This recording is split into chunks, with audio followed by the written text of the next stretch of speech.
ইমাম গাজ্জালী রহমাতুল্লাহ আলাইহি জগৎ বিখ্যাত একজন ওলিয়ে কামেলের নাম। ইমাম গাজ্জালী রহমাতুল্লাহ আলাইহি জানায়া দেয় এক আল্লাহর বান্দা যুবকের ঘটনা। উনি বলেন, যুবকটা এত পরিমাণে আল্লাহওয়ালা, কিন্তু গরিব মানুষ, টাকা নাই, বাড়ির মালিক না, গাড়ির মালিক না। এমন যুবক আছে রে, ঘরে বাবা অনেক বড় লোক এমন না, কষ্ট করে করে জিন্দেগি চালায়, ফজর বাদ দেয় না, জোহর বাদ দেয় না, আসর বাদ দেয় না, আছে না নাই? কিন্তু বড় লোকের কোটিপতির পোলা এক ওয়াক্ত নামাজ পড়ে না, আছে না না?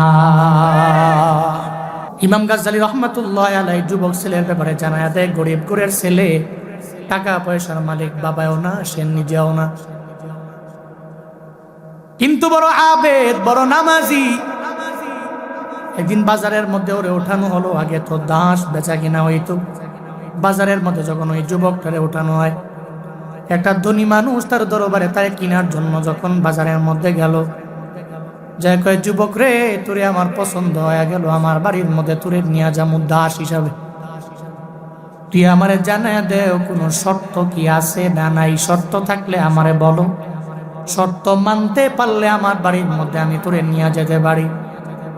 যুবক শর্ত দিয়া দেয়, এই ধনী, এই মনিব, তোমার বাড়ির মধ্যে আমি যেতে রাজি যদি আমার 3টা শর্ত মানতে পারো। তারাশের মুসলমান আওয়াজ দেও, কয়টা শর্ত? আরো জোরে। 3টা শর্ত যদি মানতে পারো আমি তোমার বাড়ির মধ্যে যাব, যদি শর্তগুলো না মানতে পারো তোমার বাড়ির মধ্যে আমি যেতে রাজি না। কি শর্ত জানায় দেও? 1 নাম্বার শর্ত হলো 5 ওয়াক্ত নামাজের আজান যখন হবে, তোমার বাড়ির মধ্যে ইম্পর্টেন্ট কাজ তোমার থাকতে পারে, আমি করব না। 5 ওয়াক্ত নামাজে আমি দৌড়ে মসজিদের মধ্যে যাব, চিল্লা পড়া যাবে কি মারহাবা? 5 ওয়াক্ত নামাজে আমি যাবো, বাড়ির যত কাজটা হোক, যদি কেউ যেটা অনেক ইম্পর্টেন্ট, মোস্ট ইম্পর্টেন্ট, এরপরও বাদ দাও, আজান হলে আমাকে ধরে রাখা যাবে না, আমি দৌড়ে নামাজে যাব। যুবক 2 নাম্বার শর্ত দিয়া দিল, মনিব 2 নাম্বার আমার শর্ত হলো, দিনের বেলা তোমার বাড়ির মধ্যে কাজ করবো, রাতের বেলা আমি করব না। দিনের বেলা যত কাজ আছে আমারে করাইবা, কিন্তু রাতের বেলা আমারে করাইতে পারবা না, আমি কাজও করব না। মনিবের আবার বলল, 3 নাম্বার আমার শর্ত হলো, তোমার বাড়ির মধ্যে এমন একটা কামরা আমারে দিয়ে দিবা। কামরা মানে রুম, একটা গরুফা, একটা কক্ষ, আমার এক্সট্রা রুম আমারে দিয়ে দিবা, যেই রুমের চাবি আমার কাছে থাকবে, প্রবেশাধিকার কারো থাকবে না। ওই ঘরের চাবি আমার কাছে থাকবে, আমি ঢুকবো, কেউ ঢুকতে পারবে না। 3টা শর্ত দিয়া দিলাম, যদি মানতে পারো আমারে নিতে পারো, শর্ত না মানলে আমি তোমার বাড়িতেও যাব না, নিতেও পারবা না। মনিক ডেকে ডেকে বলে, যুবক 3টা শর্ত মেনে নিলাম, আয় আয় আমার বাড়ির মধ্যে তোরে নিয়ে যাবো, আয় আয় নিয়ে যাও। মনিব বলে, আয় আয় তোরে আমার বাড়ির মধ্যে নিয়ে যাবো, 3টা শর্ত আমি মেনে নিলাম। বাড়ির মধ্যে যাওয়ার পরে কয়, তুই 5 ওয়াক্ত নামাজ পড়বি, আমার কাজ করা লাগবে না, নামাজের ফাঁকে ফাঁকে আমার কাজ করবা, মেনে নিলাম। দিনের বেলা তুই আমার কাজ করবি, রাতের বেলা করা লাগবে না, মেনে নিলাম। 3 নম্বরে একটা কামরা দেওয়ার জন্য যখন তার বড় দালানের মধ্যে নিয়ে গেল, দালানের ভিতরে নিয়া সুন্দর সুন্দর রুম তারে দেখায়, কয় আমার এটা পছন্দ হয় না, আমি নিব না। যতই সুন্দর রুম দেখায়, যুবক বলে, এই রুমের আমার প্রয়োজন নাই, এত দামি রুমের আমার প্রয়োজন নাই, আমার লাগবে না। একটা পর্যায়ে যেই রুমের মধ্যে মাকড়সা ভরা, তেলা পোকায় ভরা, যেই রুমের মধ্যে সৌন্দর্যতা নাই, এমন একটা রুমের মধ্যে নিয়ে যাওয়ার পরে কয়, এই রুমটা তোমার লাগবে কিনা, তুমি বললে তোমারে দিয়া দিমু। যুবক কয়, সুন্দর রুমের প্রয়োজন নাই, এমন একটা রুম দিলে আমার হয়ে যাবে, কারণ সুন্দর রুম দিয়ে আমার বিন্দু মাত্র পরিমাণ লাভ হবে না। ওই সুন্দর রুমে যদি আমি আল্লাহর সাথে সম্পর্ক লাগাইতে না পারি, ওই রুমটা রবের দরবারে দামি না। যেই রুমটা মাকড়সায় ভরা, তেলা পোকায় ভরা, ওই রুমের ভিতরেও যদি আমি আল্লাহর সাথে সম্পর্ক লাগাইতে পারি, ওই রুমটাই আল্লাহর কাছে বেশি দামি, ঠিক কিনা? ও ঘর গ্রামের মানুষ, সুন্দর বাড়ি হলেই আল্লাহ ওই ঘরের মধ্যে রহমত দেয় বান্দা, এমন না তোমার মাটির ঘর, ওই ঘরের মধ্যে যদি আমার রবের সাথে সম্পর্ক লাগাও, ওই ঘরের মধ্যেও বরকত দিয়া দিতে পারেন কি? যুবক ডেকে বলে, ও মনিব, আমার দামি রুম লাগবে না, এমন একটা আপনি আমার রুম দিয়া দিবেন যে রুমের মধ্যে অনেক দামি সৌন্দর্য থাকবে না, খালি আমার রুম থাকবে, তবে চাবিটা আমারে দিয়া দিবেন। এই রুমে মাল আমার থাকবে, চাবি আমার কাছে থাকবে, আপনারে দিব না প্রবেশাধিকার কারণে। মনিব কয়, যুবক মেনে নিলাম, তোমার 3টে শর্ত মেনে নিলাম, কাজ করা আমার বাড়িতে আরম্ভ করে দাও। কাজ করতে লাগলেন। 5 ওয়াক্ত নামাজের সময় দৌড়ায় মসজিদের মধ্যে যায়, দিনে কাজ করে, রাতের বেলা করে না। কামরার মধ্যে রাতের বেলা ঘুমায়, কারো কাছে চাবিও দেয় না, কেউ ঢুকতেও পারে না, পারমিশন নাই।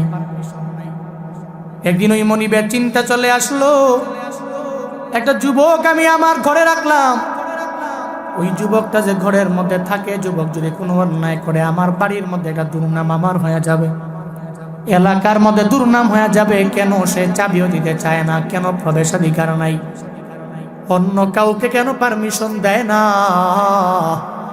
যুবকের আমার দেখা লাগবে, যুবকের ঘরের মধ্যে আমি একটু আজকে রাতের বেলা গোপনে গোপনে গিয়া দরওয়াজার ফাঁক দিয়া তাকায় দেখবো সে কি ঘুমায় নাকি অন্যায় কোনো কাজ করে।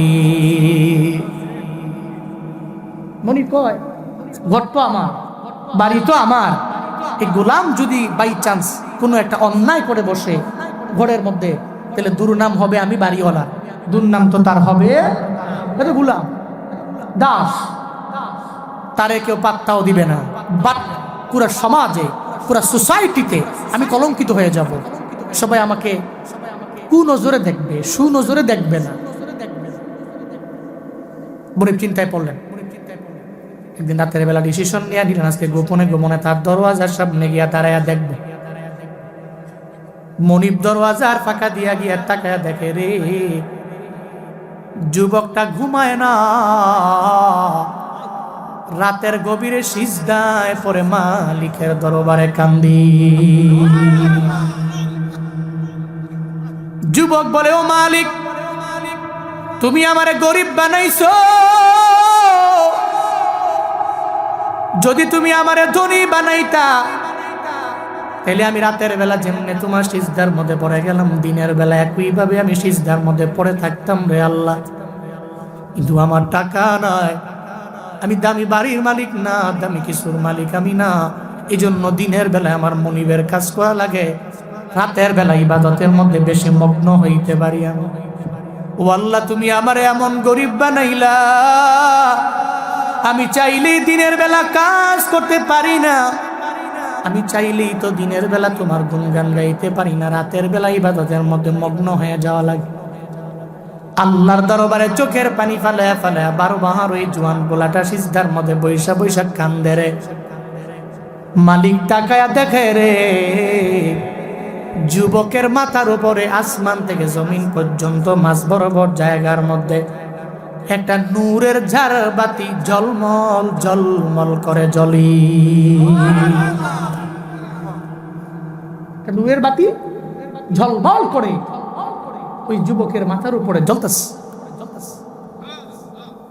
মনিব তো দেখে অবাক, সে বলতেছে যে আল্লাহ, তুমি আমার এক ধনী বানাইলে, দিনের বেলা ইবাদত করতাম, রাতের বেলাও করতাম, 24 আওয়ার্স শুধু তোমার ইবাদতে মগ্ন থাকতাম, এটা বলতেছে। আবার ওপর দিকে তার মাথার উপরে নূরের বাতি।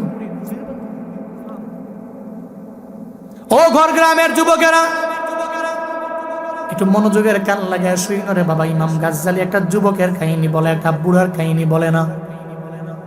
যুবককে তোমার জীবনের বড় দাম, তোমার জীবনের বড় দাম, তোমার লাইফের বড় দাম রে বাপ। একটা হিন্দু যুবক যে কাজ করতে পারে, তুমি মুসলমান যুবক এমন কাজ করতে পারো না। একটা খ্রিস্টান ইয়াং ছেলে যে কাজটা করতে পারে, একটা মুসলমান ছেলে সে কাজ করতে পারে না। একটা হিন্দু ছেলে মাথার মধ্যে চুলের কাটিং উল্টা পাল্টা দিতে পারে, মুসলমান ঘরের ছেলে মেসি নেইমারকে ফলো কইরা ওইভাবে চুলের কাটিং দিতে পারে না, ঠিক কিনা? মুসলমান তোমার বড় দাম, কারণ তোমার ব্যাকগ্রাউন্ডে আমার মালিক, ব্যাকগ্রাউন্ডে আমার নবী আছে, তোমার ধর্মের একটা আরএস আছে, বিএস আছে, কুতিয়ান আছে, কোরআন আছে, হাদিস আছে, বুখারী আছে, মুসলিম আছে, তিরমিজি আছে না নাই? তোমার ধর্ম তো বানোয়াট না, বানায় এই ধর্ম কেউ প্রচার করে নাই রে বাপ।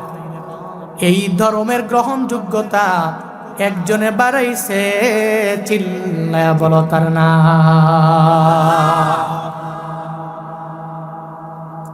ওই ধর্মের যুবক হয়ে তুমি অন্যায় করতে পারো না, অপরাধ করতে পারো না।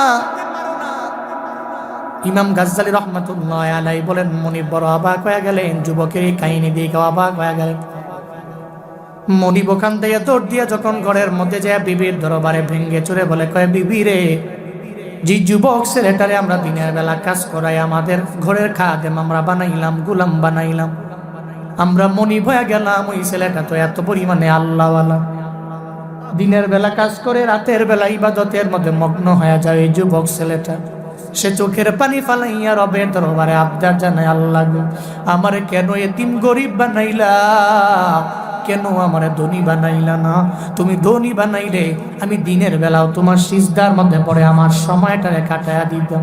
আমার গরিব বানাইছো এ কারণে রাতের বেলা আমার ইবাদত করতে আমি পারি, দিনের বেলা পারি না। চোখের পানি ফালায়া কান্দে, বিবিরের সঙ্গে করে নিয়ে কয়ে, বিবিরে ফজরের নামাজের পরে তারে জিজ্ঞাসা করব কেন সে রবের দরবারে এভাবে কান্না করে।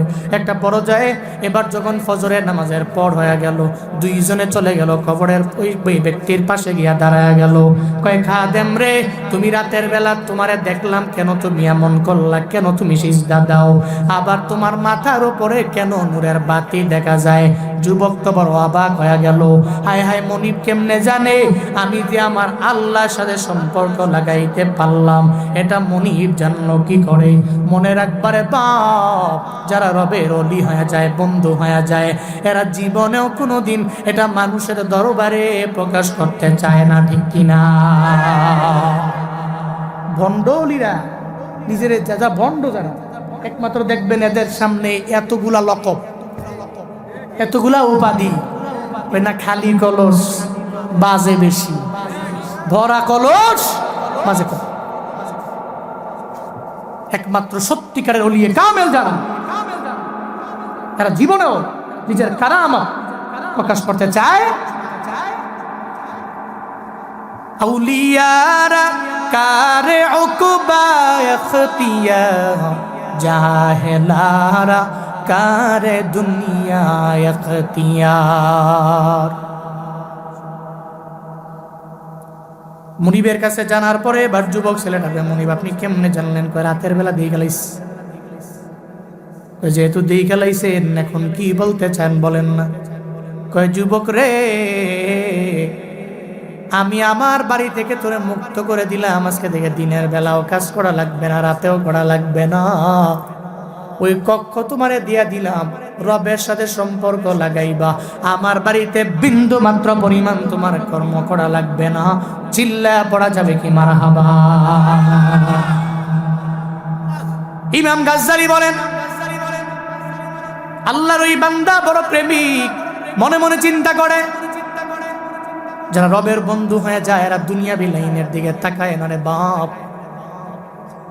তারে দিনে রাতে মিল্লা সময় দিয়ে দিবে, এটা কক্ষ দিয়ে দিবে, এই চিন্তায় তো সে রবের সাথে সম্পর্ক লাগায় নেই।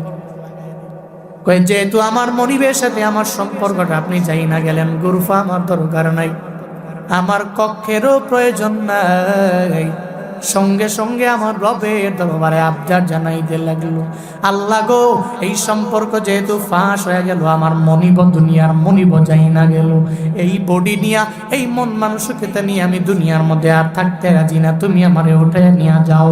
ইমাম গাজ্জালী বলে, ওই মনিবের সামনে যুবকটা এই কথাটা বলতে দেরি, মালাকুল মউত তার দরবার থেকে রূহটাকে কবজ করতে দেরি করে না। সঙ্গে সঙ্গে মালাকুল মউত তার দরবারে এসে রুহটাকে কবজ করে নিয়ে গেল। সে মনিবের সামনেই কাতরা পইরা মারা গেল। আল্লাহ সত্যিকারের আশিক যারা হতে পেরেছে, রবকে যা বলে রব তার কথা শুনে, চিল্লায় পড়া যাবে কি সুবহানাল্লাহ? এমন যুবক হও, কারণ জুয়ান কালে আল্লাহকে ডাকলে আল্লাহ তোমার ডাকে 70 বার সাড়া দেয়। কয়বার? কয়বার ডাকছেন আল্লাহ? আল্লাহ কয় বান্দা কস না, কস না, বলস না, বল না, কি প্রয়োজন তোমার? আল্লাহ পাক আমার মায়ার নবীরে জানায়া দিলেন ইবাদত 1 নম্বরে আল্লাহর হবে। যদি আল্লাহর ইবাদতের মধ্যে মগ্ন হয়ে যেতে পারো, ওলিয়ে কামেল হওয়া যাবে। শুধু তাই না, দুনিয়া বিলাইনেও ফায়দা, আখিরাতের লাইনেও ফায়দা হয়ে যাবে। আল্লাহর ইবাদতের পরে বান্দা তুমি মা বাবার খেদমত করো, কারণ আব্বা আম্মার খেদমত করলেও জমানার শ্রেষ্ঠ ওলি হওয়া যায়, ঠিক কিনা? আল্লাহর ইবাদত করো, ওলি হতে পারবারে গোলাম। আল্লাহর ইবাদতের পরে মা বাবার খেদমত করো, ওলিয়ে কামেল হওয়া যাবে। যেমন ওলিয়ে কামেল হয়ে গেল ওয়াইসাল কারনী রহমাতুল্লাহ আলাইহি।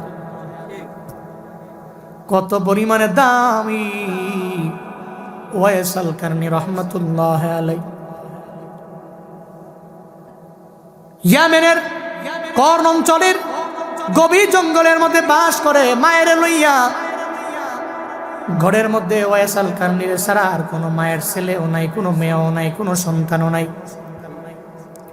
ওয়াইসাল কারনী রহমাতুল্লাহ আলাইহি একদিন যখন আমার নবী সেই কালেমা পড়ে মুসলমান হয়ে গেলেন, নবীর প্রেম অন্তরের মধ্যে ঢুকে গেল। মায়ের কাছে বারবার বলে, মারে বিদায় দাও, নবীরে দেখবো, বিদায় দাও, নবীরে দেখবো। মায়ে কয়, নবীরে দেখতে যাইস না, গেলে আমি মায়ের কে দেখবে? আমার আর কোনো দ্বিতীয় সেকেন্ড নাম্বার কোনো ছেলে নাই। ও ছেলে আমার খেদমত তুমি করবা, আমার লালন পালন করবা, আমি মায়ে তোর জন্য রবের দরবারে দোয়া করে দিমু। নবীর প্রেমিক ওয়াইসাল কারনী মায়ের কথা শুই না আমার নবীর জিয়ারতেও গেলেন না। আল্লাহ আদেশ করেছে, আল্লাহর ইবাদত করার পরে খেদমত চলবে কার? আল্লাহর ওই আইন মানতে গিয়ে নবীর দরবারে যেতে পারে নাই ওয়াইসাল কারনী। এদিকে তো আল্লাহ বড্ড খুশি হয়ে গেল, মা চোখের পানি ফেলায় রবের দরবারে আবদার জানে, আল্লাহ গো, আমার ওয়াইস আমার বড় আশিক, আমার বড় পাগল, আমি জানি মায় দোয়া করলে তুমি আল্লাহ ফিরাইয়া দাও না। ও আল্লাহ, আমার ওয়াইসের জন্য তোমার দরবারে দোয়া করি, আমার ওয়াইসের তুমি ওলি না, ওলিউল আউলিয়া বানায়া দাও। চিল্লা পড়ো না মারহাবা। শুধু ওলি না, ওলিউল আউলিয়া, সমস্ত ওলিদের বন্ধু আমার ওয়াইসাল কারনীকে তুমি বানায়া দাও। ওলিদের ওলি, ওলিদের লিডার তুমি আমার ওয়াইসরে বানাও। কে দোয়া করে? বুলেট মিস হয়ে যেতে পারে, জীবনে কোনোদিন মায়ের দোয়া মিস হতে পারে না রে বাবা। হ্যাঁ, কই যায়? না না না, বসেন।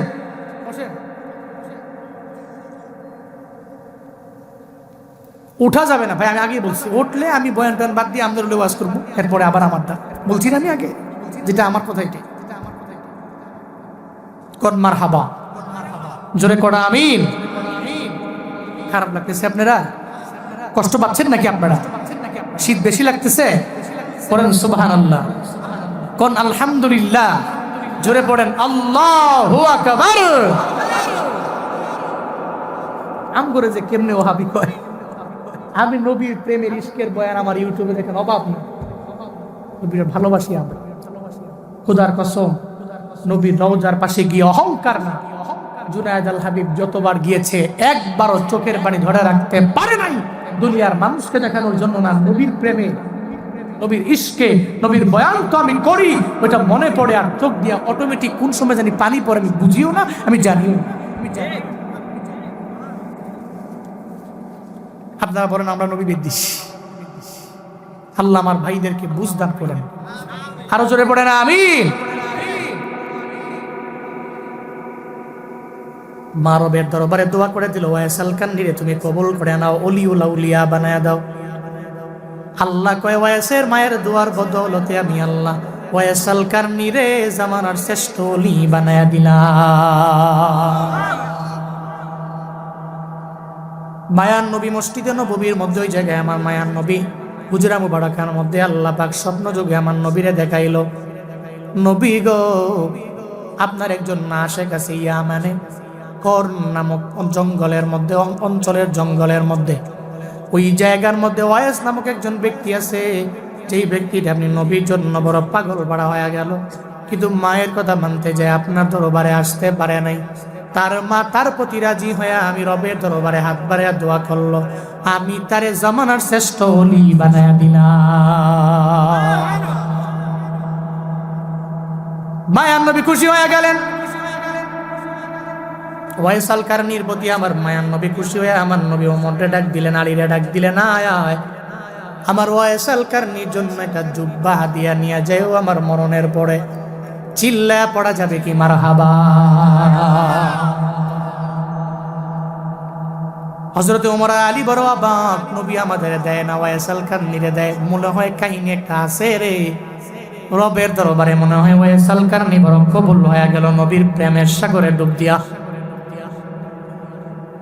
মায়ার নবীকে জানায়া দেয়, নবী আপনার ইন্তেকালের পর আমরা ওয়াইস আল কারনির দরবারে যাওয়ার পরে তারে কেমনে চিনবো জানা নাই, কেমনে চিনবো আমরা জানিও না, দেখিও নাই জীবনে। মায়ার নবী ডাক দিয়া বলে, রে ওমর, ওই ওয়াইসের কেমনে চিনবা? ওয়াইস আল কারনির চিনার জন্য আমি তোমাদের বলে দেই, তার চোখটা এমন হবে, তার নাকটা এমন হবে, তার কানটা এমন হবে, তার চেহারা এমন হবে, তার হাতটা এমন হবে, তার পাটা এমন হবে। শুধু তাই না রে, ডান হাতের মধ্যে একটা সাদা অংশ দেখতে পারবা, ওটা দেখলেই বুঝবা ওটা ওয়াইস আল কারনি। ওমর আর আলী আমার নবীরে জানায়া দেয়, অবাক হয়ে গেলেন। মায়ার নবী গো জীবনে কোনোদিন ওয়াইসরে দেখলেন না, আপনার দরবারে আসেও নাই, আপনিও জীবনে কোনোদিন ওর দরবারে যান নাই, কেমনে তারে চিনলেন একটু বলেন না। আমার মায়ার নবী বলে, ও আমার সাহাবী ওমর, আমার ওয়াইসেরে আমি আমার সচক্ষে জীবনে কোনোদিন আমি আমার ওয়াইসেরে দেখতে পারি নাই রে, জীবনে কোনোদিন আমি সচক্ষে দেখি নাই, কিন্তু আল্লাহ পাক রব্বুল আলামিন আমার ওয়াইস আল কারনিরে স্বপ্ন যুগে একবার দুবার না বহুবার আমার সাথে সাক্ষাৎ করায়া দিয়েছে।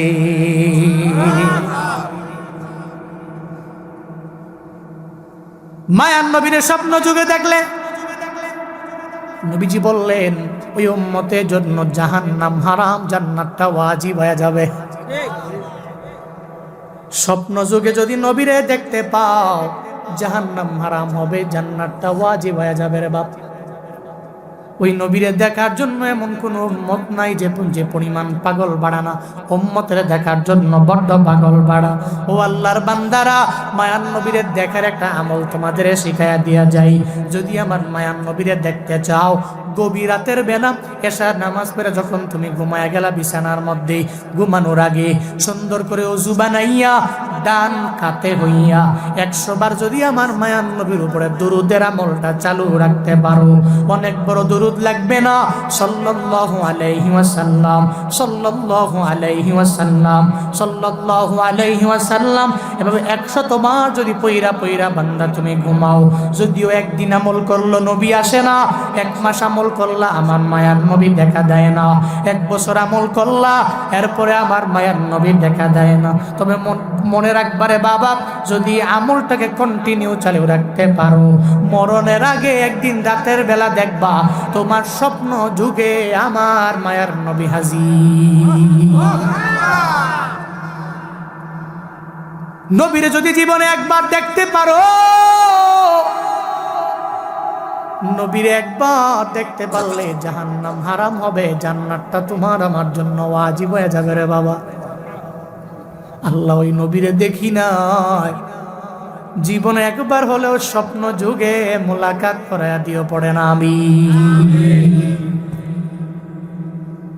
দেখলে ফায়দা, নবীরে দেখলে জাহান্নাম হারাম, জান্নাতটা কি ওয়াজিব। উল্টা ওয়াইস আল কান্দি নবীরে দেখে নাই, নবী ওয়াইস আল কান্দিরে দেখছে। নূরুন আলা নূর। আমি তারা দেখছি স্বপ্ন যুগে, এমনি এমনি এমনি এমনি বর্ণনা করে। কি প্রেম, কি আদর, কি মায়া! সুবহানাল্লাহ, জুড়ে পড়বেন না। মায়ার নবীর ইন্তেকালের পর হযরত ওমর আর আলী নবীর ইন্তেকালের পরে জুব্বাটা নিয়ে যখন চলে গেলেন ইয়ামানের মধ্যে, ওখানে যাওয়ার পরে সবার জিগায় কর্ন নামক এলাকার মধ্যে যায়, কয় ওয়াইস আল কারনি কোনটা চিনুনি? কয় কেউ বলে চিনি না। হঠাৎ করে একটা রাগ হালাতে তারা যায়, আল্লাহর সাথে কথাও বলে। আল্লাহ কয় ওয়াইস রে, আমার নবীরে আমি জানায়া দিয়েছি। কেন জানায়া দিলেন? কই জানায়া দিয়েছি কারণ তোমার ভিতরে নবীর প্রেম অনেক পরিমাণে আছে। তোমার মায়ের দুয়ার বদৌলতে আমার সবচেয়ে কাছের বান্দা আমি তোমারে বানায়া নিলাম ওয়াইস আল কারনি রে। কই যেহেতু জানায়া দিলেন, নবী আমারে বলছে উম্মতের জন্য দোয়া করতে, সিজদার মধ্যে পড়লাম। আমি ওয়াইস আর উঠবো না ততক্ষণ যতক্ষণ উম্মতে মুহাম্মদিরে শতভাগ আপনি মাফ না করবেন। পড়েন সুবহানাল্লাহ। আল্লাহ পাক বলে ওয়াইস রে, শতভাগ আমি মাফ করতে পারবো না। শতভাগ যদি আমি মাফ করে দেই রে ওয়াইস, শতভাগ যদি আমি মাফ করে দিই, এর মধ্যে অনেকে আছে বেনামাজি, অনেকে আছে বেরোজাদার, অনেকে আছে আব্বা আম্মার খেদমত করে না, অনেকে আছে চুরি করে, ডাকাতি করে, মিথ্যা বলে, অন্যায় করে, অপরাধ করে। সবাই রে মাফ করে দিলে তাহলে তো এই ব্যক্তিগুলোও সবার মধ্যে আছে না রে। ওয়ে শতভাগ মাফ করা যাবে না। যা যা সিজদার মধ্যে 10 ভাগ মাফ করে দিলাম। ওয়াইস আল কারনি তো এমন পাগলা, আমার রবের প্রেমে পাগলা হয়ে গেল। কয় না না না না, উম্মত সবাই এই মাফ করে দেওয়া লাগবে। আল্লাহ কয় ওয়াইস যা, তাহলে 20 ভাগ আমি আল্লাহ মাফ করে দিলাম। এরপরে আবার বলে না না, ও আমার মালিক হবে না। আল্লাহ কয় তাহলে 30 ভাগ মাফ করে দিলাম। কয় না না হবে না। কয় যা, তাহলে 40 ভাগ মাফ করে দিলাম। এমন একটা হালাতে হযরত ওমর আর আলী ওয়াইস আল কারনির দরবারে আয়েশা বলে, ওয়াইস আল কারনি রে, একটু উঠো না, আমাদের একটু বিদায় দাও না। সঙ্গে সঙ্গে সিজদা থেকে উঠে সালাম ফিরে বলে, ওমর আর আলী সাহাবীরা তোমরা শুনে নাও, আল্লাহর সাথে সিজদার মধ্যে এমন একটা হালাতে আমি পৌঁছায় গিয়েছিলাম, তোমরা যদি কয়েক মিনিট পরে আসতা, আমি আল্লাহর দরবার থেকে শতভাগ উম্মতে মুহাম্মদিরে মাফ করে লইতাম। চিল্লায়া পড়া যাবে কি মারহাবা? যদি কিছুক্ষণ পরে আসতা, আমি রবের দরবারে কাইন্দা কাইন্দা সিজদায় উম্মতে মুহাম্মদির শতভাগ আমি মাফ করে লইতাম। আল্লাহ তারে কোন পর্যায়ে নিয়ে গেছেন, ওই যুবককে আল্লাহ কোন পর্যায়ে নিয়ে গেছেন? একমাত্র রবের ইবাদতে। ওয়াইস আল কারনিকে আল্লাহ এমন পর্যায়ে নিয়ে গেছেন মা বাবার খেদমতে। এজন্য মৃত্যুর আগ পর্যন্ত চলবে রবের ইবাদত, আব্বা আম্মার খেদমত। আব্দুল্লাহ ইবনে মাসউদ রাদিয়াল্লাহু তাআলা আনহু একজন মশহুর সাহাবী। উনি বলেন, আমি একবার আমার মায়ের নবী জিজ্ঞাসা করলাম, সাআলতু রাসূলুল্লাহ সাল্লাল্লাহু আলাইহি ওয়াসাল্লাম আইয়ুল আমালি আফজাল, দুনিয়ার মধ্যে সবচেয়ে দামি আমল কোনটা? কল, আমার নবী বললেন, আসসালাতু লিওয়াক্তিহা, সময় মতো ওয়াক্ত মতো নামাজ আদায় করা। দুনিয়ার মধ্যে সবচেয়ে দামি আমল এক নম্বরে কি?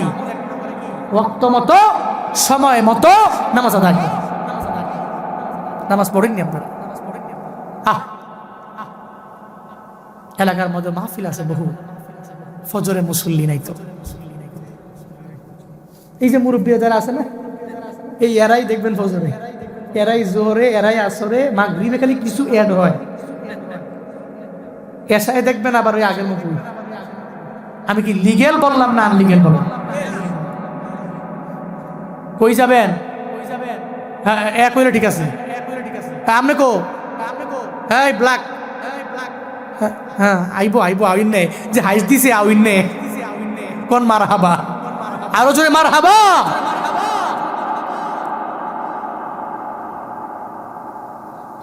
নামাজে ফজরে মুসল্লি নেই। ওদিন এক জায়গায় বয়ান করতে গেছি, পিছন থেকে একজন দাঁড়ায় হইতেছে, হুজুর এই যে যত শ্রোতা আছে না আপনার মহব্বত করে বয়ান শুনতেছে, এদের জিগান বয়ান কতক্ষণ চলবে, দেখবেন কইবে যে ফজর পর্যন্ত চলবে। এটা আমার দেশের ট্রেন্ডিং। বক্তা সাহেব চিল্লা জিগায় যে কতক্ষণ চলবে, কয় ফজর পর্যন্ত চলবে। এটা হুদাই কই যায়, এটা আসলে বাস্তবতা নাই, এটা কয় এমনি বল। তো উনি কয় কি ফজর পর্যন্ত ওয়াজ শুনবে, এদের জিগান তো ফজরে কয়জন আইয়ে। গত বছর ওয়াজটা কইরা বাইত গেছি, ফজরের সময় আমি আর ইমাম সাহেব আরে একজন আয় না। এমন না যে বাসায় পড়ছে, এমন না 8টা বাজে গিয়ে দরজা খুললা দেই যে ল্যাপ মুড়ি দিয়ে ঘুমায়, ঠিক কিনা? রাত 1:30 পর্যন্ত 2টা পর্যন্ত বয়ান শুই না, ফায়দা হলো কই? ফজরই তো বললেন না। সারা জিন্দেগির সমস্ত মাহফিল যদি এক পাল্লার মধ্যে দেন, আর এক পাল্লার মধ্যে যদি ফজরের নামাজটা দেন, 2 রাকাত ফরজ নামাজ, তারা সে মুসলমান। মাহফিলের পাল্লা ভারী হবে নাকি ফজরের 2 রাকাত ফরজ সালাত ভারী হবে?